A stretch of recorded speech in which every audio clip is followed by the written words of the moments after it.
అందరికీ నమస్తే, welcome to జరపైలం TV. ఈరోజు మనం చంద్రబాబు తెలంగాణకు వచ్చిన సందర్భంగా చాలా గత విషయాలు గుర్తు చేసుకోవాల్సినటువంటి అవసరం ఉంది. ఎందుకంటే చంద్రబాబు పాలనలో ఉమ్మడి ఆంధ్రప్రదేశ్ రాష్ట్రంలో తెలంగాణలో రక్తపు టేర్లు పారించినటువంటి పరిస్థితి, తెలంగాణ యువకుల యొక్క రక్తం పారినటువంటి పరిస్థితి చంద్రబాబు తీసుకొచ్చినటువంటి నిర్బంధంతో ఆనాడు భువనగిరి కేంద్రంగా తెలంగాణ ఉద్యమానికి ఊపిరిలున్నటువంటి రోజుల్లో 1997 మలిదశ తెలంగాణ ఉద్యమానికి ఊపిరిలూతున్నటువంటి సమయం అది. మళ్ళీ అట్లాగే సామాజిక ఉద్యమ నేపథ్యంతో సూర్యాపేటలో మారోజు వీరన్న నాయకత్వంలో సామాజిక తెలంగాణ మహాసభ సందర్భంగా అక్కడ వాటి పర్యవసనంగా వస్తున్నటువంటి తెలంగాణ ఆకాంక్ష ఉద్యమాలను అంచడానికి చంద్రబాబు చాలా రక్తపు టేర్లు పారించినటువంటి పరిస్థితి.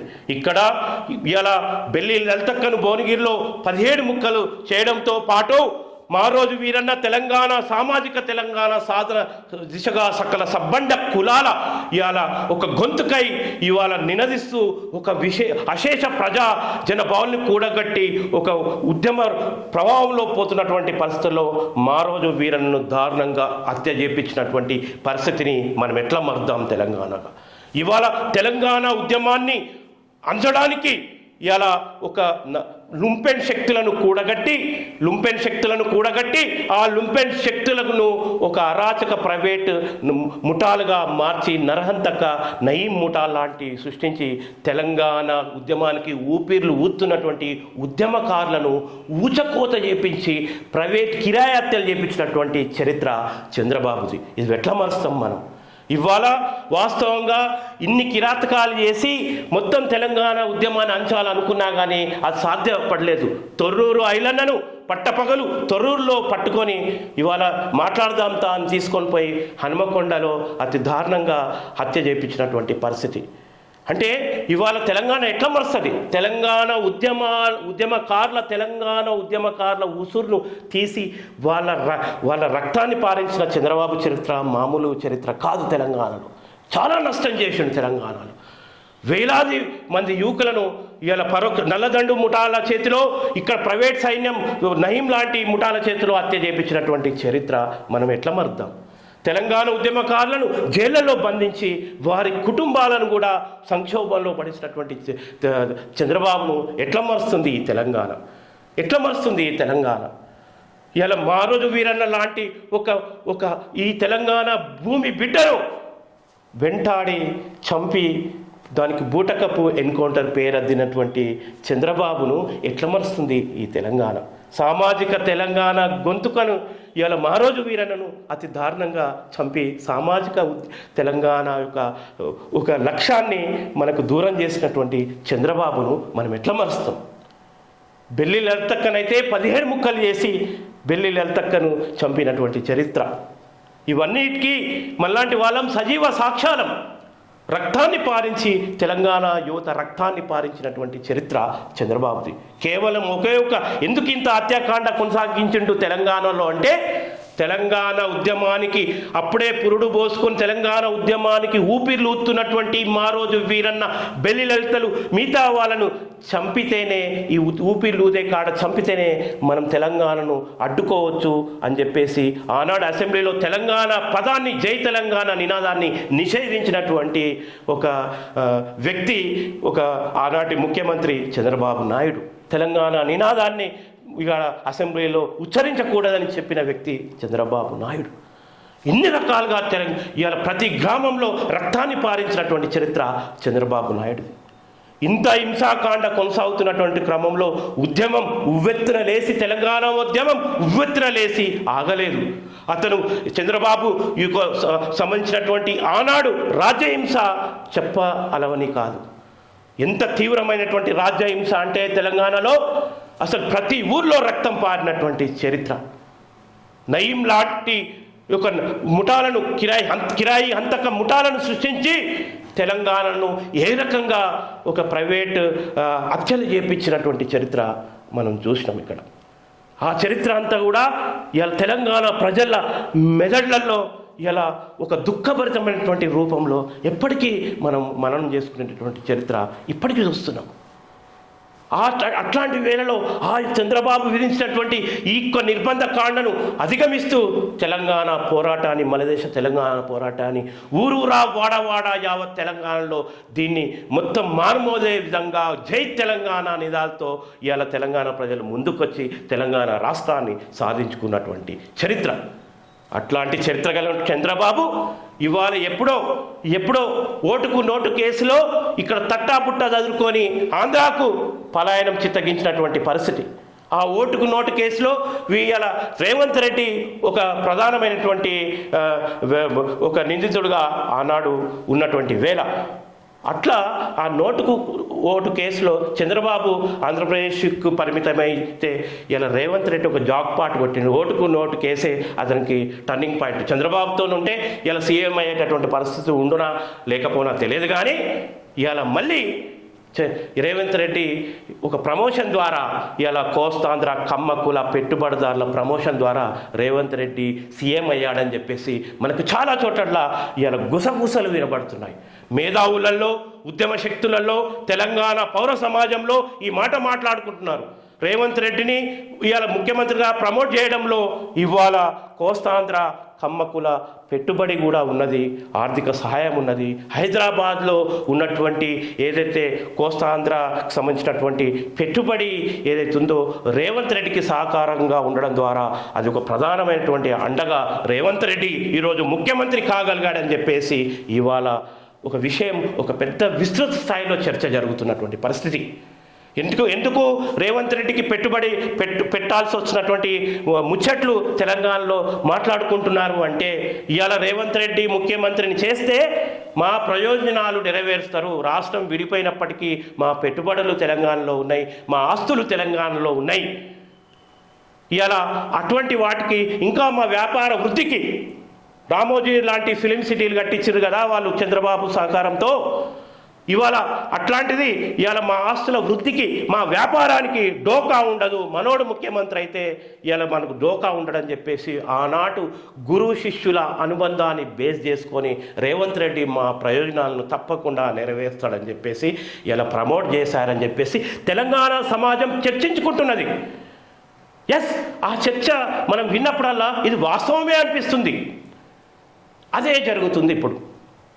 10 సంవత్సరాలు ఇలా ఇరు రాష్ట్రాలలో ఉన్నటువంటి కొన్ని పరిష్కారాలకు సంబంధించినటువంటి అంశాలు, విభజన అంశాలకు సంబంధించిన అంశాలు ఇవాళ చర్చించుకుంటామని చెప్పేసి మళ్ళీ చంద్రబాబు నాయుడు వచ్చారు. తెలంగాణ సమాజం కూడా సరే రాని అన్నారు, కానీ ఒకవైపు గతంలో చంద్రబాబు ఇలా ఉద్యమకారులను ఊచకోత చేపించినటువంటి విషయం, తెలంగాణ ఉద్యమాన్ని అణచివేస్తున్నటువంటి నేపథ్యాన్ని ఇలా గుర్తు చేసుకొని గుండెలు అవసే విధంగా, వాస్తవంగా చెప్తున్నా, గుండెలు అవసే విధంగా ఆ దుఃఖాన్ని గుర్తు చేసుకొని, బెల్లి లలితక్క హత్యను గుర్తు చేసుకొని, తెలంగాణ గాన కోయిల బెల్లి లలితక్క హత్యను గుర్తు చేసుకొని, ఆ హత్యాకాండను గుర్తు చేసుకొని, 17 ముక్కలు నరకబడ్డ బెల్లి లలితక్కను గుర్తు చేసుకొని, మహారోజు వీరను బూటకపు ఎన్కౌంటర్లో చంపిన నేపథ్యాన్ని, అంటే సామాజిక తెలంగాణ నినాదాన్ని చంపారు మహారోజు వీరనని చంపడం అంటే. మహారోజు వీరనను బూటకపు ఎన్కౌంటర్లో సీమాంధ్ర పాలకులు, కోస్తాంధ్ర కమ్మకుల పాలకులు ఆనాడు ఆ కిరాతకాన్ని అలా వాళ్ళకు సంబంధించినటువంటి వాళ్ళతో బూటకపు ఎన్కౌంటర్ చేపిస్తే అవి గుర్తొచ్చినప్పుడల్లా మా సామాజిక తెలంగాణ నినాదాన్ని చంపారు కదా మీరు అని గుర్తొచ్చి మాకు దుఃఖం ఎగిసిపడుతున్నటువంటి పరిస్థితి. తెలంగాణలో ఏదైనా మేము జర్నలిజం చేయాలంటే మాకు ఒక భావోద్వేగత ఉంటుంది, ఎందుకంటే త్యాగాల అంశాల మీద మా భావోద్వేగత ఉంటుంది. మేము అనుభవించినటువంటి కష్టాలు, దుఃఖాలు, మేము కోల్పోయినటువంటి మా సహచరులు, చెదరైనటువంటి మా కుటుంబాలు, ఇలా ఎంత కిరాతకం, ఎంత రాజ్యహింస కొనసాగించారు ఇక్కడ, అవన్నీ గుర్తుకొస్తే గుండెలు అవసిపోతున్నాయి. మరి అట్లాంటి ముఖ్యమంత్రి చంద్రబాబు ఇవాళ మళ్ళీ తెలంగాణకు వస్తున్నారు. కొన్ని అనుమానాలు వ్యక్తమవుతున్నాయి, కానీ యావత్ తెలంగాణ తరఫున ఇక్కడ తెలంగాణ భూమిపుత్రులు, ఇవాళ తెలంగాణ, ముఖ్యంగా తెలంగాణ భూమిపుత్ర జర్నలిస్టులు తెలంగాణకు ఒక వాచ్ డాగ్గా ఉన్నారు. ఇవాళ కొన్ని ఇవాళ అనుకూలమైనటువంటి మీడియా ఏదో చేస్తుంది, ఏదో వస్తుండు చంద్రబాబు, అవే కుర్చీలు, ఆ కుర్చీలోనే కూర్చోబోతున్నారు అని మనకు చైతన్య నారాయణలు 1-1-2-2 అని అడ్వర్టైజ్ వస్తా ఆ రకంగా ఒక యాంకర్ చదువుతున్నాడు వార్తలు. అది చదువుతుంటే అసలు ఈ యాంకర్కు ఈ పరిజ్ఞానం, తెలంగాణ త్యాగాల పరిజ్ఞానంతో మాట్లాడుతుండా అనిపిస్తుంది. వాళ్ళ పత్రికలు అయితే మొత్తంగా ఏదో జరగబోతుందని మనకు మళ్ళీ సినిమా చూపిస్తున్నారు. అసలు ఏంటి ఈ పరిస్థితి? ఈ పరిస్థితి నుంచి మనం ఏ రకంగా ఇది కాగలుగుతాం? ఈ అంశాలన్నీ మనల్ని వెంటాడుతున్నటువంటి పరిస్థితి.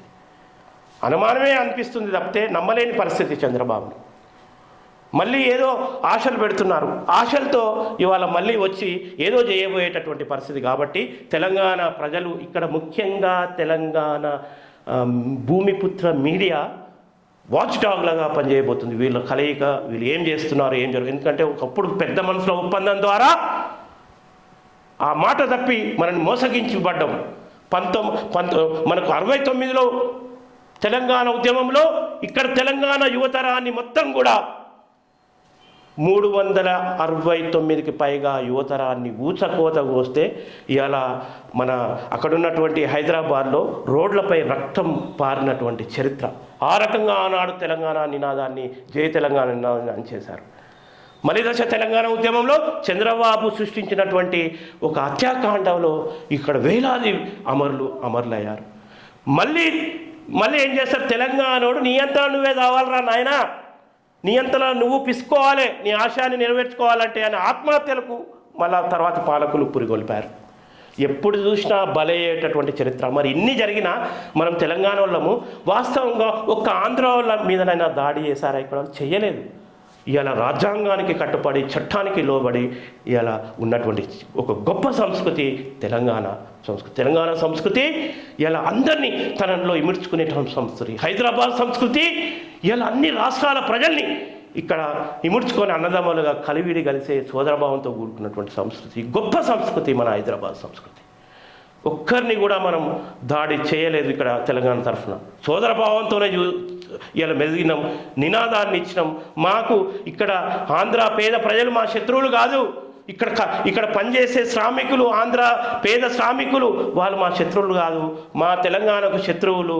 ఇవాళ రామోజీ లాంటి వాళ్ళు ఇక్కడ పెద్ద పెద్ద వ్యాపారాలు చేస్తూ, ఇలా కార్పొరేట్ స్థాయిలో వ్యాపారాలు చేస్తూ మా తెలంగాణ సంపదను, మా తెలంగాణ ప్రకృతి వనరులను, మా తెలంగాణ ఉద్యోగ అవకాశాలను, మా నీటి వాటాలను మొత్తం మా తెలంగాణను దోపిడీ చేస్తున్న ఆ పెట్టుబడిదారి శక్తులపైనే,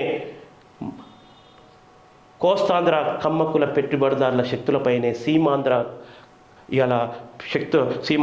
పెట్టుబడిదారుల రాజకీయ పెత్తందారులపైనే మా పోరాటం అన్నారు తప్పితే ఏనాడు ఆంధ్ర పేద ప్రజల్ని మనం ఎటువంటి ద్వేషం కూడా చూపెట్టలేదు. కానీ వాళ్ళు మొత్తం ఆంధ్ర ప్రజల్ని విమర్శిస్తున్నట్టు తప్పుడు సంకేతాలు వారి యొక్క మీడియా ద్వారా వాళ్ళు తప్పుడు సిగ్నల్ పంపారు ఆంధ్ర ప్రజలకు. కానీ ఆంధ్ర ప్రజలు మా ప్రజలే, మా సోదరులే. ఈ విషయం పట్ల మళ్ళీ చంద్రబాబు అడుగుపెట్టాడు. ఈ అడుగు పెట్టినప్పుడు మనం ఎటువంటి నష్టం చేయలేదు. కానీ చంద్రబాబు ఇక్కడ రక్తం బారించిండ్రు. కనీసం చంద్రబాబు వాళ్ళ తెరువు కూడా పోలేదు. మనం ఇక్కడ ఉన్న ఉద్యమకారులు కూడా అట్లాంటి పరిస్థితి. ఈరోజు విభజన అంశాలు చర్చించేందుకు ప్రజాభవన్లోకి వస్తున్న ఏపీ తెలంగాణ సీఎంలు చంద్రబాబు నాయుడు, రేవంత్ రెడ్డి చిత్రంలో తెలంగాణ ఉప ముఖ్యమంత్రి బట్టి విక్రమార్క. నిర్ణీత వ్యవధిలో సమస్యల పరిష్కారం, డ్రగ్స్, సైబర్ నేరాల కట్టడికి ఉమ్మడి కృషి. సీఎంలు రేవంత్ రెడ్డి, చంద్రబాబు భేటీలో నిర్ణయం, 2 గంటల పాటు చర్చ. హైదరాబాద్లోని ప్రజాభవన్లో శనివారం చారిత్రాత్మక ఘట్టం ఆవిష్కృతమైంది. ఉమ్మడి రాష్ట్ర విభజన తర్వాత 10 ఏళ్లుగా అపరిష్కృతంగా ఉన్న సమస్యలపై తెలంగాణ, ఆంధ్రప్రదేశ్లో ముఖ్యమంత్రులు యనమల రేవంత్ రెడ్డి, నారా చంద్రబాబు నాయుడు ప్రత్యేకంగా భేటీ అయ్యారు. 2 రాష్ట్రాల ప్రయోజనాలకు అనుగుణంగా అన్ని అంశాలను నిర్ణీత వ్యవధిలో సామరస్యంగా పరిష్కరించాలని ఇద్దరు సీఎంలు అభిప్రాయపడ్డారు. పెండింగ్ సమస్యలను 3 అంచెల విధానంలో పరిష్కరించుకోవాలని నిర్ణయించారు. ఈ మేరకు 2 రాష్ట్రాల ప్రభుత్వ ప్రధాన కార్యదర్శులు, 3 అధికారులతో ఒక కమిటీ, 2 రాష్ట్రాల మంత్రులు మరో కమిటీ ఏర్పాటు చేయాలని అక్కడ కూడా పరిష్కారమని వాటిపై ఇద్దరు సీఎంల సమక్షంలో చర్చలు జరపాలని నిర్ణయం తీసుకున్నారు. ఈ భేటీలో ఇరు రాష్ట్రాల ప్రభుత్వాల విజ్ఞప్తులను అధికారికంగా ఇచ్చిపుచ్చుకున్నారు. ప్రజలకు ఆమోదయోగ్యమైన నిర్ణయాలు. ఉమ్మడి ఆంధ్రప్రదేశ్ విభజనానంతరం సమస్యల పెండింగ్లో ఉండడం వల్ల తెలంగాణ ఇబ్బందులు ఉన్నాయి.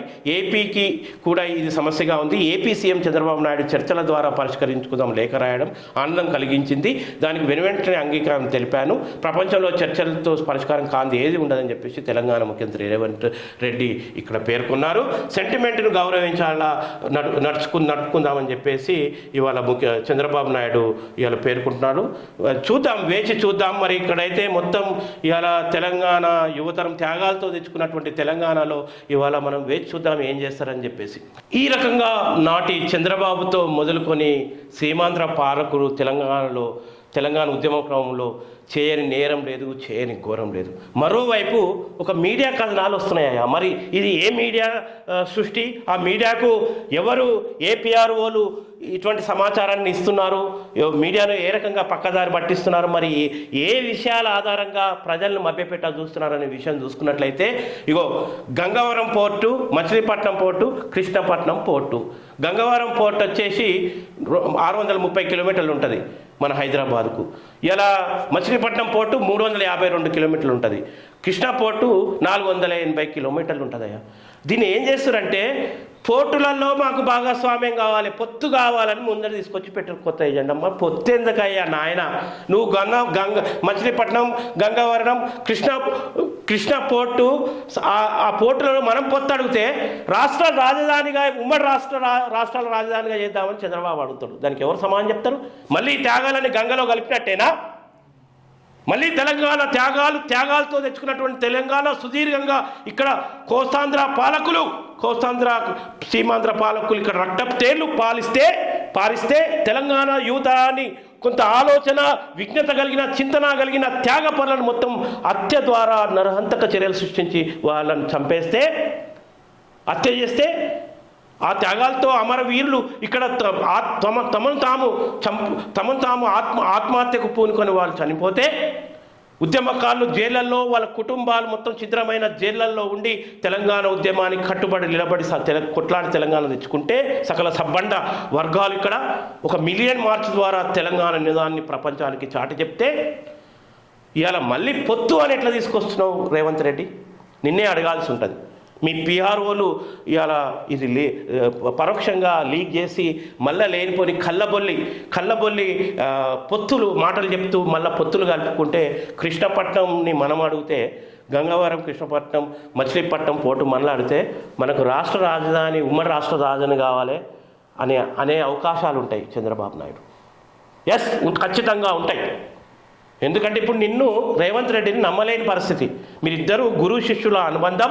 నువ్వు ముఖ్యమంత్రి కావడానికి కూడా ముఖ్యంగా ఫైనాన్స్ పెట్టుబడి అంతా, తర్వాత అన్ని రకాల మద్దతు అంతా కూడా ఇలా ఫలానా కోస్తాంధ్ర కమ్మకుల వర్గాలు పెట్టుబడి దాని వర్గాలు చేశాయని ఒక విస్తృత స్థాయి చర్చ జరుగుతుంది తెలంగాణ ఇలా సమాజంలో. అందరూ అనుకుంటున్నారు, వాస్తవంగా అనుకుంటున్నారు, పుట్టించింది కాదు. అట్లాంటిది మరి మనకు పొత్తేందుకు, వాళ్ళతో పొత్తేందుకు? అయ్యో నీవా నువ్వు, అవ్వో నీవా, తెలంగాణో నీతో నీకు, నువ్వు పాలో నీవా అని ఒక పాట ఉంది. అందులో మాకు పొత్తేందని పాడతారు ఆ పాటలు. అది సహజసిద్ధంగా వచ్చినటువంటి పాట. మనం భౌగోళిక తెలంగాణ మన గెట్లు మనం ఫిక్స్ చేసుకున్నాం. మన 7 మండలాలు రావాల్సి ఉన్నాయి, అక్రమంగా కలుపుకున్నారు. వాటిని లేవనెత్తడం సమంజసమైందే. కానీ మళ్ళా పొత్తులు కోరుకుంటే వాళ్ళు పొత్తులు కోరుకుంటారయ్యా. ఇప్పటికే చాలా మాయాజలం నడుస్తుంది. చంద్రబాబు అడుగు పెట్టిందంటే ఇక్కడ ఉన్నటువంటి వనరులను దొబ్బిపోవడానికే ప్రయత్నం చేస్తాడు, లేకపోతే ఇక్కడ వ్యాపారాలను చక్కదిద్దుకునేటటువంటి ప్రయత్నం చేస్తాడు. ఇంతకుముందు చేసినటువంటి మోసకారి చంద్రబాబు మళ్ళీ మోసాలు చేసేటటువంటి పరిస్థితి ఉన్నది. మామకే వెన్నుపోటు పొడిచినాడు చంద్రబాబు. ఇలా ఆనాడు ప్రజలకు పన్నుల పోటు ద్వారా చాలా చూపించడం ఒక పాటనే వచ్చింది. అట్లాంటి వెన్నుపోట్లు పోసే చంద్రబాబు మరి రేపు తెలంగాణకు మరొక వెన్నుపోటు పోయడం అనడంలో అనుమానం లేదు. ఎందుకంటే ఇలా బీజేపీ ప్రభుత్వం ఇలా అక్కడ ప్రభుత్వాన్ని ఏర్పాటు చేయగలిగిందంటే ఎన్డీఏ కూటమిలో చంద్రబాబు భాగస్వామ్యం కీలకమైంది. ఒక పవర్ఫుల్ వ్యక్తిగా దేశంలో ఉన్నాడు. ఆ పవర్ని ఉపయోగించుకొని చంద్రబాబు నాయుడు తెలంగాణను, ముఖ్యంగా హైదరాబాద్ను ఏం చేస్తాడు అనే విషయాలు కూడా అనేక అనుమానాలు వస్తున్నాయి.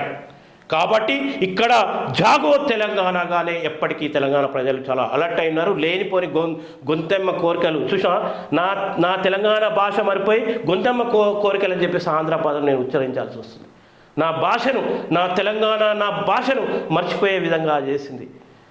వాస్తవంగా నేను చెప్తున్నా, ఇట్లాంటి లేనిపోని సాధ్యం కానిటువంటి వాటిని ఎజెండాగా ముందు పెట్టి మళ్ళా సీమాంధ్ర పెట్టుబడిదారి పాలకుల ప్రయోజనాలు నెరవేర్చేటటువంటి కార్యాలు చేయొద్దు రేవంత్ రెడ్డి.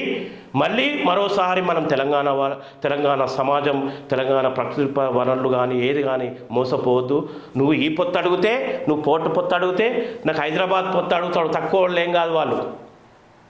ఇలా నిన్నే పరోక్షంగా ముఖ్యమంత్రిని చేయడంలో వాళ్ళు చాలా పాత్ర నిర్వహించారనేది కూడా చర్చ నడుస్తుంది. కాబట్టి ఖచ్చితంగా తెలంగాణ సమాజం ఒప్పుకోదు. ఇట్లాంటి విషయాలను అనవసరంగా ముందు తీసుకొచ్చి ప్రజలను గందరగోళపరిచి, అయ్యో లేనిపోని ఆశలు పెట్టి, ఇది లేనిపోని ఆశలు పెట్టడమే, లేనిపోని ఆశలు పెట్టి తెలంగాణ ప్రజలను మభ్యపెట్టి వాళ్ళని ఆగం చేయొద్దని మేము కోరుతున్నాం. మరోవైపు మనం ఆదాబ్ హైదరాబాద్ పేపర్ను చూద్దాం. 23న కేంద్ర బడ్జెట్, 22 నుండి పార్లమెంట్ బడ్జెట్ సమావేశాలు, 23న బడ్జెట్ ప్రవేశపెట్టిన ఆర్థిక మంత్రి, ఆగస్టు 12 వరకు బడ్జెట్ సమావేశాలు, 7వసారి బడ్జెట్ ప్రవేశపెట్టనున్న నిర్మల, ఆమోదం తెలిపిన రాష్ట్రపతి ద్రౌపది ముర్ము, వివరాలు వెల్లడించిన కేంద్ర మంత్రి రిజిజు. 23న కేంద్ర బడ్జెట్ పెడతారట. మరి చూద్దాం ఏ విధంగా, ఎవరి ప్రయోజనాల కోసం బడ్జెట్ ప్రవేశపెడతారు. ఆదాని యొక్క ప్రయోజనాలు నెరవేర్చే బీజేపీ పార్టీ ఇలా మరి ఆదానికి ఎంత ప్రయోజనం చేకూర్చేటటువంటి బడ్జెట్ను ప్రవేశపెడతారు. పీపుల్స్ బడ్జెట్గా ఉంటుందా, లేకపోతే ఆదాని అంబానీ ఇలా బడ్జెట్గా ఉంటుందా అనేది మనం వేచి చూడాల్సినటువంటి అవసరం ఉంది. పరిష్కారమే ఎజెండా, ప్రజాభవన్లో తెలుగు రాష్ట్రాల సీఎంలు అని చెప్పేసి ఇంతకుముందే మనము ఇలా వార్తను చూసుకున్నాం. కొట్టుకుండ్రు రసాబాగా గ్రేటర్ కార్పొరేషన్ సమావేశం, బీజేపీ బీఆర్ఎస్ కార్పొరేటర్ల ఆందోళన. ఇటీవల కాంగ్రెస్లో చేరిన మేయర్ విజయలక్ష్మి పోడియం చుట్టుముట్టి రాజీనామాకు డిమాండ్, ప్లకార్డులు ప్రదర్శించిన బీఆర్ఎస్ కార్పొరేటర్లు. ఇవాళ వాస్తవంగా జిహెచ్ఎంసీకి సంబంధించినటువంటి కార్పొరేటర్లు ప్రతిఘటించారని చెప్పొచ్చు. తీవ్రమైన ప్రతిఘటనతో ఇవాళ ఈమె వెళ్ళిపోయిందని కొన్ని వార్తలు కూడా వచ్చాయి. మరి వాస్తవంగా మిమ్మల్ని ఏది చూసి గెలిపించారు? ఆనాడు బీఆర్ఎస్ పార్టీ ప్రతినిధులుగా ఒక కార్పొరేటర్గా మిమ్మల్ని గెలిపిస్తే మీరు ఏం చక్క ప్రజల యొక్క ప్రజలు మేము ఆశించి గెలిపిస్తే మీరు ఏం చేస్తున్నారు? మళ్ళీ అధికార దాహంతో అధికార పార్టీ వైపు మీరు పోవడం ద్వారా ఇటువంటి ఆందోళనలు వచ్చేటటువంటి పరిస్థితి ఉంటుంది. కాబట్టి ఇలా ఫిరాయింపులు ప్రోత్సహించడం అంటేనే ఇటువంటి వాటికి దారితీస్తుంది. ఇక్కడ ప్రజా సమస్యలు అంటే నగర జిహెచ్ఎంసీ పరిధిలో ఉండేటువంటి ప్రజా సమస్యలు చర్చలు ఉన్నాయిగా. ఈయన ఆ పార్టీలో మారుతాడు, ఆ మారంగానే దానికో లొల్లి, ప్రజా సమస్యలన్నీ కూడా ఆడ వెళ్ళిపోతాయి. ఆల్రెడీ మీ కాలం కొద్ది కాలమే ఉంది. ఇప్పుడున్నటువంటి ఈ యొక్క జిహెచ్ఎంసీకి సంబంధించినటువంటి పదవీ కాలం కార్పొరేటర్లది, మేయర్లది. ఈ టైంలో అయినా హైదరాబాద్ నగరం సమస్యలతో కూడుకుపోయి ఉన్నది.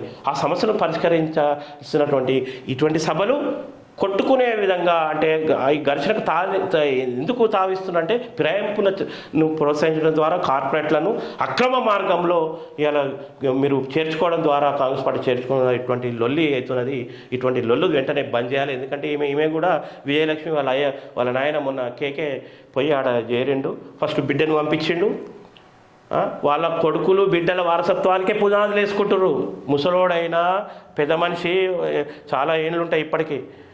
అట్లాంటి వ్యక్తి ఇప్పుడు వాళ్ళ బిడ్డలకు ఒక రాజకీయ స్థిరత్వాన్ని చేపించాడు, కొడుకు కూడా చేపిస్తున్నాడు. ఆయన కూడా మొన్న ఇట్లా ఎన్నుకోండి ఇప్పుడు మంచిగా పోయిండు, ప్రభుత్వ సలహాదారుడుగా ఒక స్టేటస్ వచ్చిండు కేకే. ఇట్లాంటివి జరుగుతున్నాయి. మనము ఇవన్నీ చూస్తే మనకు అనిపిస్తుంది. నేడు గోల్కొండ బోనాలు ఏర్పాటు చేసిన ప్రభుత్వం, భారీగా పోలీస్ బందోబస్తు, మంత్రుల నిధులు విడుదల, ఆలయాలకు చెక్కులు పంపిణీ చేసిన మంత్రులు. తెలంగాణలో ఆషాఢ బోనాల పండుగను ఎంతో భక్తితో చేసుకుంటారు. ఆదివారం గోల్కొండ బోనాలతో పండుగలు ప్రారంభమవుతాయి. తర్వాత సికింద్రాబాద్ ఉజ్జయిని మహంకాళి అమ్మవారికి బోనం ఎత్తుతారు. తర్వాత పాతబస్తీ లాల్దర్వాజా అమ్మవారికి బోనం. వరుసల్లో ఆదివారాల్లో ఈ పండుగలు జరుగుతాయి. మనం యథావిధిగా ప్రతి సంవత్సరం జరుపుకున్నట్టే ఈసారి కూడా ప్రభుత్వం ఏర్పాట్లు చేస్తుంది. మన తెలంగాణ సంస్కృతిలో భాగంగా బోనాల పండుగ చాలా ముఖ్యమైనది. మన గ్రామ దేవతలు, ఆయా కుల దైవాలు, సకల సబ్బండ కులాల యొక్క కులదేవతలను మొక్కులు తీర్చుకొని చాలా అత్యంత భక్తి శ్రద్ధలతో జరుపుకునే పండుగ బోనాల పండుగ. తెలంగాణ సాంస్కృతిక చిహ్నంగా బోనాల పండుగ మిగులుతుందని మనం చెప్పుకోవచ్చు. ప్రతి నియోజకవర్గంలో నాలెడ్జ్ సెంటర్, యువతకు స్కిల్ శిక్షణ కోసం ఏర్పాట్లు, బడ్జెట్ సన్నాహక సమావేశాలు డిప్యూటీ సీఎం సీతక్కతో కలిసి సమీక్షించిన బట్టి విక్రమార్క, మిషన్ భగీరథ నిధులు దుర్వినియోగంపై ఆరా, ప్రతి ఆవాసానికి మంచినీరు అందించాలని ఆదేశం. ఇక ఇదంతా ఏంటంటే అమలు ఏం చేస్తారో చూడాల్సినటువంటి అవసరం ఉంది. ఇలా ఓన్లీ ప్రకటననే మనం చూస్తున్నాము, ఏ మేరకు అమలు చేస్తారో చూద్దాము. ఎందుకంటే ఇప్పటికే ప్రైవేటైజ్ వైపు అడుగులు వేస్తుంది ఈ కొత్త ప్రభుత్వం కూడా. ప్రైవేట్ యూనివర్సిటీలకు ఇలా తలుపులు బార్లా తెలిసినటువంటి పరిస్థితులు చూస్తున్నాం. ఇలా ఓయూ లాంటి ఒక ప్రపంచ ప్రసిద్ధిగాంచినటువంటి ఓయూ లాంటి అంబేద్కర్ చదువుకున్నటువంటి విశ్వవిద్యాలయం, అటువంటి విశ్వవిద్యాలయాన్ని ఇలా ఏ రకంగా అశ్రద్ధ చేస్తూ దానికి సరైన ఫండ్ కేటాయించకుండా నీరు గారుస్తున్నటువంటి ప్రయత్నం, కుట్రలో భాగంగా ప్రైవేట్ యూనివర్సిటీలను ప్రోత్సహిస్తూ ఇలా కార్పొరేట్ యూనివర్సిటీలకు తలుపులు తెరిచి ఓయూ లాంటి కాకతీయ లాంటి యూనివర్సిటీలను ఎంత అశ్రద్ధ చేస్తున్నారు. అక్కడ సరైనటువంటి ప్రొఫెసర్లు పూర్తి స్థాయిలో ప్రొఫెసర్లు లేక, అక్కడ ఉన్నటువంటి ఒక స్టాఫ్ లేక, చాలా యూనివర్సిటీస్ వసతులు లేక కొట్టుమిట్టాడుతున్న పరిస్థితిలో ఇవాళ మీరు అటువంటి చేయక ఇవాళ ప్రకటనలకే పరిమితం అయ్యారు. కాబట్టి అటువంటి ప్రైవేట్ యూనివర్సిటీలకు ప్రోత్సహించకుండా ఉంటే బాగుంటుందని చెప్పేసి మరొక వార్తా అంశంతో, డైటీషియన్లు లేకపోయే మెను సక్కగుండకపాయే, ఆదాబ్ కదలం డైరెక్టర్ ఆఫ్ మెడికల్ ఎడ్యుకేషన్ వివరణ, డైటీషియన్స్ ప్రమోషన్స్ అనే దానిపై క్లారిటీ ఇవ్వని డిఎంఈ, సర్కారు వైద్యశాలలో డైటీషియన్లు లేక కాంట్రాక్ట్ల ఇష్టారాధం, ప్రభుత్వ పెద్దల నుండి ఫుల్ సపోర్ట్ ఉన్నట్టు వినికిడి. అంటే డైటీషియన్ ఉంటేనే ఒక పౌష్టికాహారాన్ని ఇవ్వగలుగుతాం. అందులో అతను రోగి, హాస్పిటల్లో ఉన్నటువంటి రోగులు వాళ్ళకు డైట్ ఆహారం చాలా అవసరం.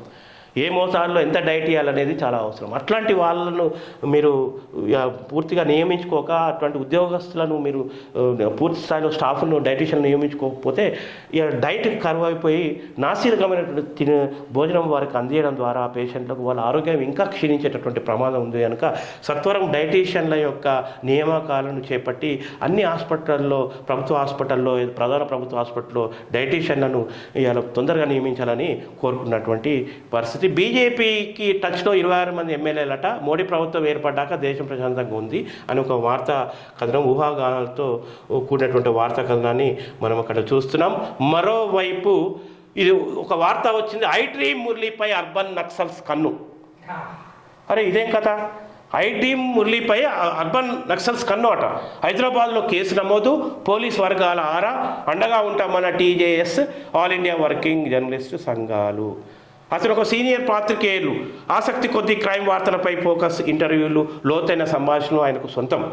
వృత్తిలో భాగంగా ఆయన అటు పోలీస్ అధికారులను, ఇటు మాజీ నక్సలైట్లను, మారిన నేరస్తుల గురించి వారి జీవిత అనుభవాలను బుల్లితెరపై ఎలాంటి అమరికలు లేకుండా సమర్థవంతంగా చూపుతారు. అలాంటి ఐడ్రీమ్ మురళిని అర్బన్ నక్సల్స్ ముసుగులో బెదిరిస్తున్నట్లు కేసు నమోదు కావడం సంచలనం కలిగిస్తుంది. ఇది చాలా దారుణమైనటువంటి పరిస్థితి. ఇది ఎంత దారుణమైనటువంటి పరిస్థితి అంటే, ఒక జర్నలిస్టుపై ప్రధానంగా ఇవాళ మావోయిస్టు పార్టీ, జనశక్తి, సిపియుఎస్ఐ, ఇట్లా తెలంగాణలో ఉమ్మడి రాష్ట్రంలో కూడా నక్సలైట్ పార్టీలలో త్యాగదనులు ఇలా ప్రజల విముక్తి కోసం తమ యవ్వనాన్ని అర్పించి ఉద్యమాల్లో పాల్గొన్న వాళ్ళు, యుద్ధం చేసి రకరకాలుగా ప్రజల తరపున పోరాటం చేసిన వాళ్ళు ఇవాళ జనజీవనంలో స్రవంతిలో కలిసి ఛిద్రమైన తమ జీవితాల యొక్క గోడును ఆ మాజీ నక్సలైట్ల దగ్గరికి పోయి ఐడ్రీమ్ విలేకరి ఇంటర్వ్యూలు చేస్తాడు. వాళ్ళ లోతు, వాళ్ళు అనుభవిస్తున్నటువంటి బాధలు, వాళ్ళ అనుభవాన్ని, అసలు మీరు ఎందుకు వెళ్ళారు ఉద్యమానికి, ఏమి కారణమని లోతైన ఇంటర్వ్యూ చేస్తూ వాళ్ళు అనుభవిస్తున్నటువంటి జీవితము, ప్రభుత్వము ఎటువంటి వాళ్ళకు సౌకర్యాలు కల్పించకుండా మాట ఇచ్చి మాట తప్పి వాళ్ళ యొక్క జీవితాలను మరుగున పడేసినటువంటి, వాళ్ళ జీవితాలను వెలికి తీస్తున్నటువంటి వ్యక్తి ఐడ్రీమ్ విలేకరి. ఇది వాస్తవం. ఎందుకంటే వాళ్ళు జైలు నుంచి నక్సలైట్లు ఇవాళ లొంగిపోయిన వాళ్ళే కావచ్చు, జైలు నుంచి విడుదలైన వాళ్ళే కావచ్చు, జనజీవన స్రవంతిలో కలిసి బ్రతుకుతున్నప్పుడు వాళ్ళకి ఎంతో దుఃఖసాగరం ఉంటుంది. వాళ్ళు ఉద్యమ క్రమంలో ఎన్నో రాజ్యహింసలు మోస్తూ, కిరాతకమైనటువంటి రాజ్యహింసలను కూడా వాళ్ళు గుండెల్లో మోస్తూ ఇవాళ ఏదో పని చేసుకొని బయట కూలీలుగా బతుకుతున్నటువంటి పరిస్థితి. వారి జీవన గాథను వెలికి తీయడంలో తప్పేముంది? అది నిజమైన జర్నలిజమే కదా. వారిని భయపట్టిస్తూ హైదరాబాద్లో కేసా? ఏం సంగతి రేవంత్ రెడ్డి? ఈ హెచ్చరిక కూడా ఎవరికి ఇవ్వదలుచుకున్నారు మీరు? ఎవరి మరి సెంట్రల్ గవర్నమెంట్ తరఫున వాళ్ళు ఎన్ఐఏ వాళ్ళు పెట్టారా కేసు? మరి స్టేట్ గవర్నమెంట్ ఇంకా మనకు స్పష్టత లేదు. ఎఫ్ఐఆర్ అయితే అస్పష్టంగా కనిపిస్తుంది మనకి ఇక్కడ. అంటే జర్నలిజంని కూడా ఒక నేరంగా భావిస్తారా? జర్నలిజాన్ని కూడా ఒక నేరంగా భావిస్తారా? ప్రపంచంలో జరుగుతున్న యుద్ధాలలో ఎక్కడికైనా పోయి ఒక వార్త సేకరించేటటువంటి వెసులుబాటు జర్నలిస్టుకు ఉంటుంది. అట్లాంటిది మన ఉమ్మడి ఆంధ్రప్రదేశ్ రాష్ట్రంలో ఒక జర్నలిస్టు వార్తా సేకరణ మరుగున పడ్డటువంటి వారి జీవితాలని ఇలా ప్రపంచానికి చాటి చెప్పి ఒక వార్తాంశాన్ని ఇలా చెప్తున్నటువంటి క్రమంలో ఇటువంటి కేసులు ఏంటి? వీరికి టీజేఎస్సీ మద్దతు ఉంది, అందరం కూడా మద్దతు ఉంటాం. ఇక్కడ ఇంకో వార్త వచ్చిన అండగా ఉంటాం జర్నలిస్టు సంఘాలు. సీనియర్ జర్నలిస్ట్ హైడ్రీమ్ బలివాడ మురళీధర్ని అర్బన్ నక్సలైట్ల పేరుతో బెదిరించడాన్ని తాము తీవ్రంగా ఖండిస్తున్నట్లు తాము మురళీకి అండగా ఉంటామన్న తెలంగాణ రాష్ట్ర జర్నలిస్టుల సంక్షేమ సంఘం, ఆల్ ఇండియా వర్కింగ్ జర్నలిస్ట్ సంఘాలు ప్రకటించాయి. మురళీకి ఆయన కుటుంబ సభ్యులకు భద్రత కల్పించాలని టీజేఎస్ ప్రధాన కార్యదర్శి గౌటిక్ రామకృష్ణ, ఏఐడబ్ల్యూజేఎఫ్ జాతీయ అధ్యక్షుడు కె కోటేశ్వరరావు సోమవారం తెలంగాణ రాష్ట్ర డీజీపీని చీఫ్ సెక్రటరీలను కలిసి వినతి పత్రం అందజేశారు. ఇది ఎంత కుట్ర కేసులు ఇవి! రేపు అంటే మిగతా విలేకరులకు కూడా జర్నలిస్టులకు కూడా హెచ్చరికనా? ముందే అంచే ఉద్యమకాల్లో సమాజాన్ని మారుస్తాం, మార్పు కోసం నక్సలైట్లలో పోయి నక్సల్బరీ ఉద్యమాలకు పోయి తమ ప్రాణాలని పణంగా పెట్టి ఉద్యమాలు చేసి ఇలా ఎన్కౌంటర్లో ఎందరో తమ సహచరులను కోల్పోయి వాళ్ళ యొక్క జ్ఞాపకాలను మధ్యలో మెదులుతున్నప్పటికీ ఇవాళ వచ్చి మేము ప్రభుత్వాలను నమ్మి వచ్చి జనజీవనంలో సంవత్సరం కలిసిన వాళ్ళ యొక్క జీవితాన్ని వెలికితీయడంలో తప్పేముంది? పోలీస్ ఆఫీసుల అనుభవాల్ని తెలుసుకోవడంలో తప్పేముంది? అర్బన్ నక్సలైట్ అని ఎట్లా ముద్రేస్తారు? నక్సలైట్లే దేశభక్తుడు భక్తులని అన్న ఒక ముఖ్యమంత్రి, స్వయాన ఒక ముఖ్యమంత్రి ఎన్టీ రామారావు అన్నటువంటి చరిత్ర. నక్సలైట్లే దేశభక్తులు ఎందుకన్నాడు ఆయన?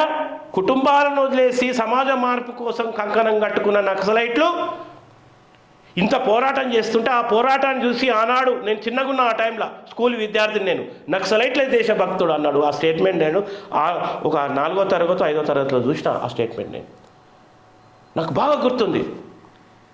అంటే నక్సలైట్లే దేశభక్తుడు అన్న స్వయంగా ఒక మాజీ ముఖ్యమంత్రి ఎన్టీ రామారావు అన్నప్పుడు అర్బన్ నక్సలైట్ అని ముద్ర ఎట్లేస్తాడు? ఆయన ప్రశ్నిస్తున్నాడు, వాళ్ళ జీవితాలను వెలికి తీస్తున్నాడు, సమాజం ముందు పెడుతున్నాడు. దాన్ని అర్బన్ నక్సలైట్ అని ముద్దేస్తారా? ఇక స్టార్ట్ అయింది ఆ నిర్బంధం. ఇక బలైన జీవితాలు ఉద్యమాల్లో బలైనవి.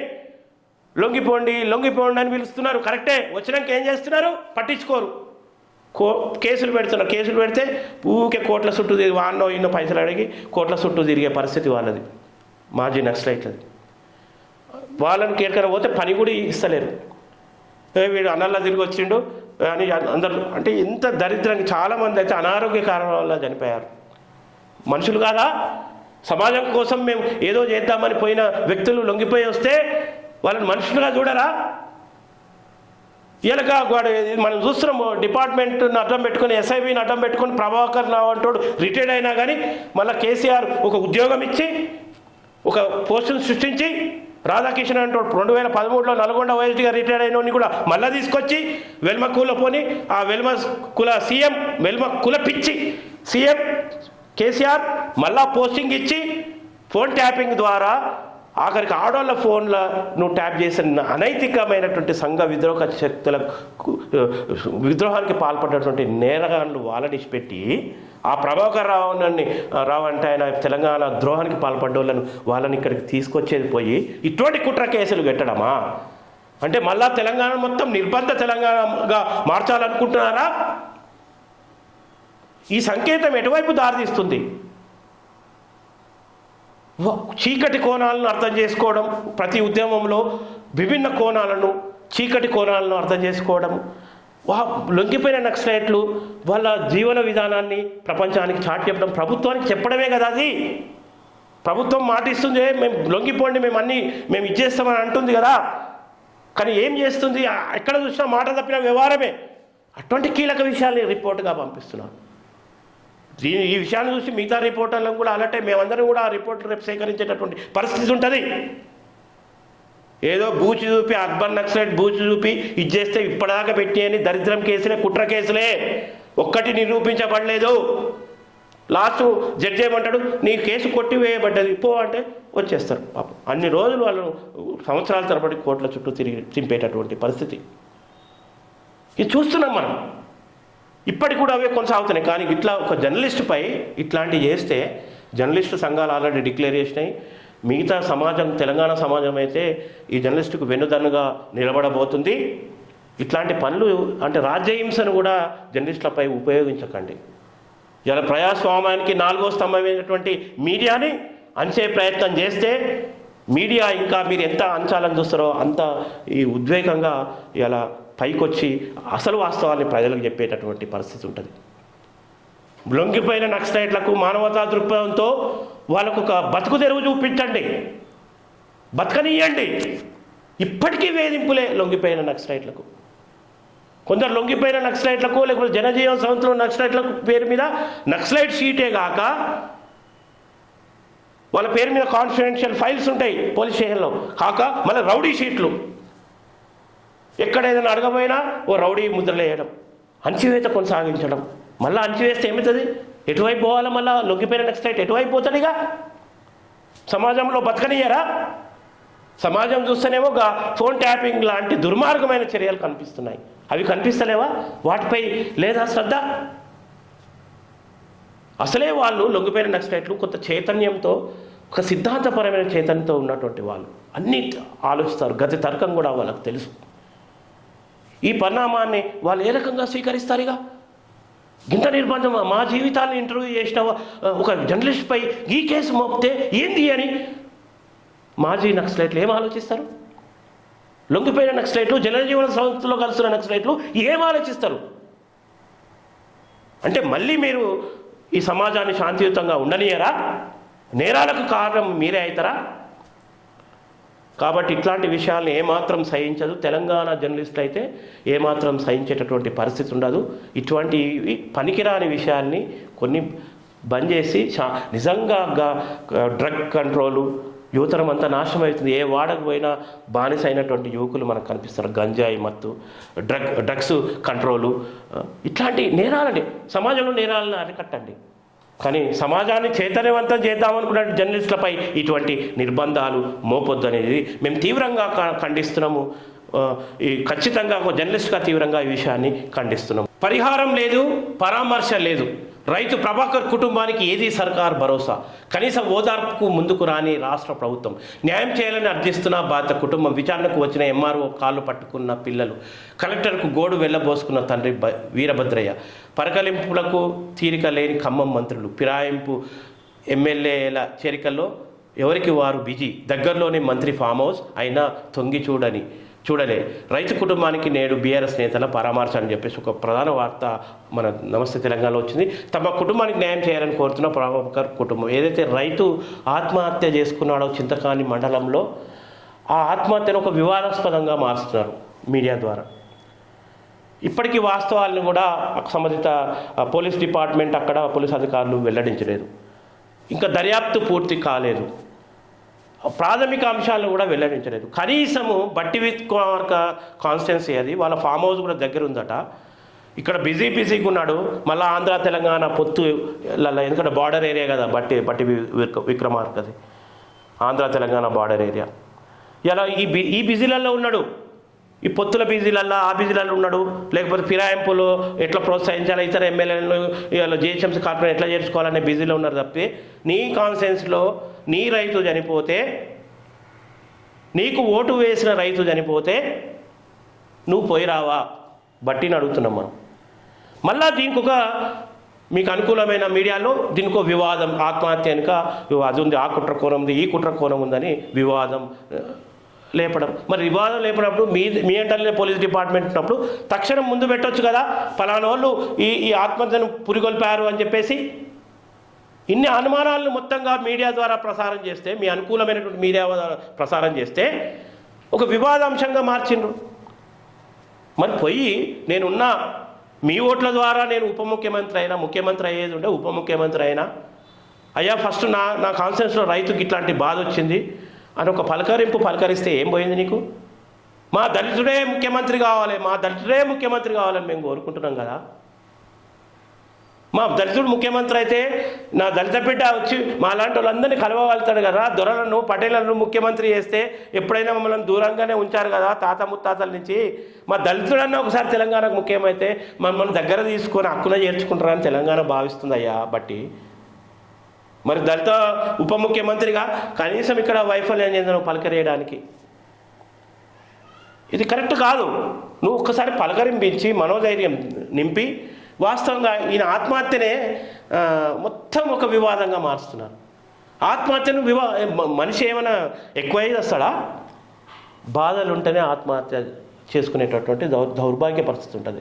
ఆత్మహత్య అనేది సామాజిక ప్రేరేపితమైనటువంటి ఘటనలు, సమాజంలో ఉన్నటువంటి ఆర్థిక సామాజిక నేపథ్యంతో ఏమైనా అంశాలు తనకు జరిగితే, వాటి నుంచి అన్యాయం జరిగితే ఆత్మహత్య చేసుకునేటటువంటి పరిస్థితులు కనిపిస్తున్నాయి మనకు. రైతు ఆత్మహత్య, మరో ఇయ్యాలో ఒక రైతు ఆత్మహత్య చేసుకున్నాడు ఒక దగ్గర. ఆత్మహత్యను వివాదం చేయడం ఏంటి? ఎంక్వైరీ చేసి ప్రాపర్గా చేయండి. ఒకనాడు మన తెలంగాణ ఉద్యమంలో ఆత్మహత్యకు పురిగొల్పిన దాని మీద ఇంతవరకు కూడా మీరు ఒక్క విషయాన్ని కూడా వెలుగులోకి తేలేదు.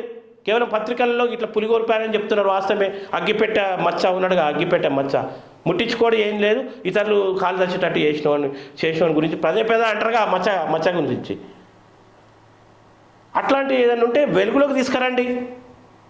రాజకీయాలు, పొలిటికల్ గేమ్, స్థానికంగా ఆ గ్రామంలో, ఆ మండలంలో ఉన్నటువంటి ఆ కాన్స్టిట్యూన్సీలో ఉన్నటువంటి రాజకీయాల వైరుధ్యాలతోని రైతుల ఆత్మహత్యను వివాదం చేయొద్దు. నిజంగా మీరు చిత్తశుద్ధి ఉంటే వెంటనే దీనికి అవాస్తవాలు ఏంటో చెప్పాల్సినటువంటి విషయాలు ఎంతైనా అవసరం ఉన్నటువంటి ఈ పరిస్థితి.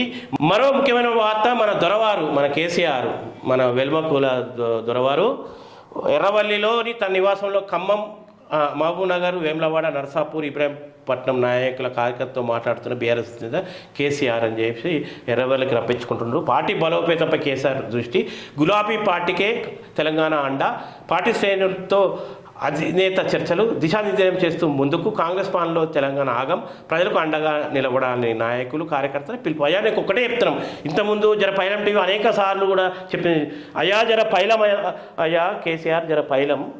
నేను కూడా తెలుసు, సుధాగాని వెంకటేష్ తొలి తెలంగాణ తల్లి విగ్రహావిష్కర్తను, నా పేరు కూడా నీకు తెలుసు. నీ పక్కకే ఉంటుంది మా ఊరు, నీ ఫామ్ హౌస్కు దగ్గర కూతవేటు దూరంలో ఉంటుంది మా ఊరు. నేను ఒక్కటి చెప్తున్నా, నీకు ఒక పిలిపిస్తున్నా ఇక్కడి నుంచి. ఫస్ట్ నీ పార్టీ, మన తెలంగాణ అమరవీరుల త్యాగాలతో పురుడు పోసుకున్నటువంటి పార్టీ, తెలంగాణ అమరవీరులు ఉద్యమకారుల త్యాగాలతో చెమటతో 2 సార్లు అధికారం చేపట్టిన టీఆర్ఎస్ తర్వాత బీఆర్ఎస్ పార్టీ, దాని వెనుక కృషి అంతా కూడా తెలంగాణ ఉద్యమకారులది. అటువంటి వాళ్ళకు నువ్వు ఏమాత్రం విలువేలే. అమెరికాలో ఉన్నటువంటి నీ కొడుకు తెలంగాణ ఉద్యమం బలపడ్డాక ఇక్కడ కష్టం చేసి తెలంగాణ ఉద్యమాన్ని నిలబెట్టే నా ఉద్యమకారుల కృషిని అడ్డం పెట్టుకొని ఇక్కడికి దిగి వాళ్ళను పెద్ద నాయకులను చేసేస్తేవి.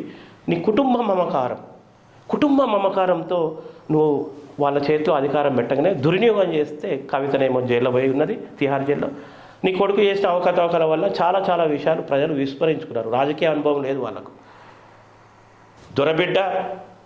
బిడ్డలు కేటీఆర్ అండ్ కవిత, వాళ్ళకు వారసత్వంతో వచ్చింది, త్యాగాలతో రాలే నాయకత్వం. తెలంగాణ ఉద్యమకారులను మొత్తం పక్కన పెట్టేసి ఇక నీ బంధువర్గానికి నేను వెల్మకుల ప్రీతితో, వెల్మకుల పిచ్చితో నువ్వు అందరినీ నీ వాళ్ళని చేసుకునే వరకు కనీసం ఒక ఎమ్మెల్యేకి కూడా అపాయింట్మెంట్ ఇవ్వలేని పరిస్థితి, ఉద్యమకారులను అయితే మొత్తం గుర్తించలేని పరిస్థితి, ఉద్యమకారుల కేసులను కూడా అట్లే కొనసాగించినటువంటి పరిస్థితి.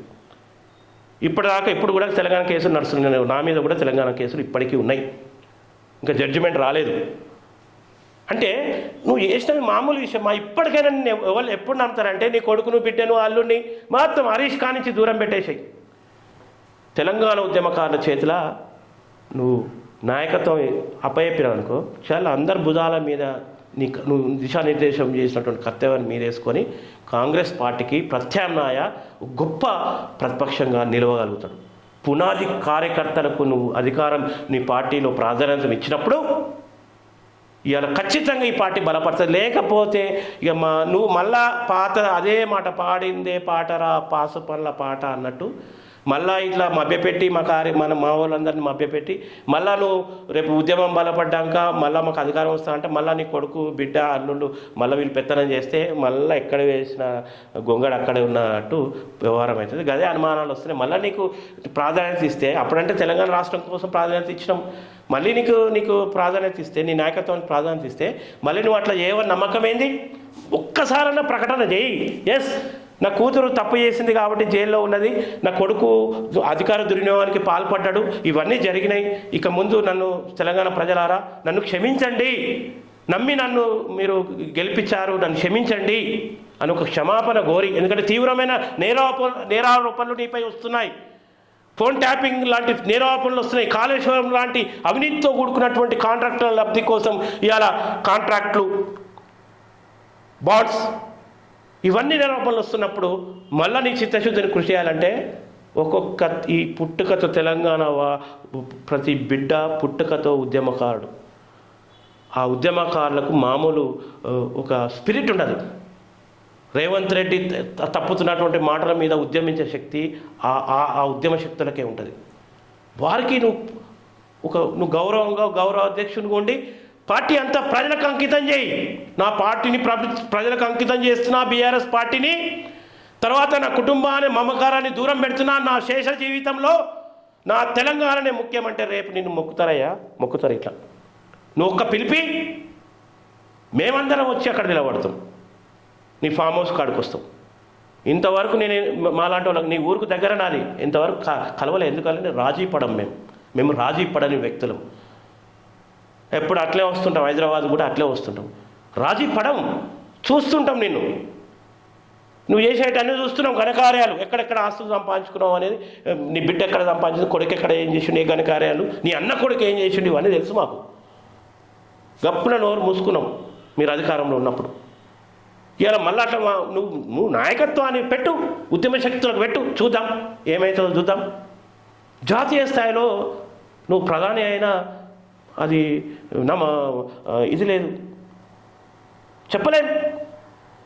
నీ శేష జీవితాన్ని తెలంగాణ ఉద్యమకారులకు పార్టీని నేను అంకితం చేస్తున్నా. తెలంగాణ నా పార్టీని నా కుటుంబానికి కాకుండా కుటుంబ మమకారానికి భిన్నంగా ఈ పార్టీని, బీఆర్ఎస్ పార్టీని నేను తెలంగాణ ప్రజలకు అంకితం చేస్తున్నా. నాయకత్వాన్ని ఉద్యమకారుల శక్తుల్లో పెడుతున్నా. నా బీఆర్ఎస్ పార్టీ కార్యకర్తల చేతుల్లో పెడుతున్నాను ఒక ప్రకటన చేసి, పొరపాట్లు జరిగినాయి, నా వాళ్ళని నమ్ముకుంటే నన్ను నట్టేట ముంచారని చెప్పి ఒక ప్రకటన చేయి. వాస్తవం ఏం జరిగిందో ఒక రెక్టిఫైకి సంబంధించినటువంటి ఒక దిద్దుబాటు కార్యాచరణగా నువ్వు ముందుకొస్తే తప్పితే నిన్ను ఎవరు నమ్మలేని పరిస్థితి. ఎందుకంటే నువ్వు అట్లాంటి రెక్టిఫికేషన్ ఇంకా చేసుకోలేదు, దిద్దుబాటు జరుపుకోలేదు. ఆ దిద్దుబాటును నువ్వు ఒక ఉద్యమ రూపంగా నీ పార్టీలో అంతర్గతంగా తీసుకుంటే అప్పుడు నిన్ను నమ్మేటటువంటి పరిస్థితి ఉంటుంది.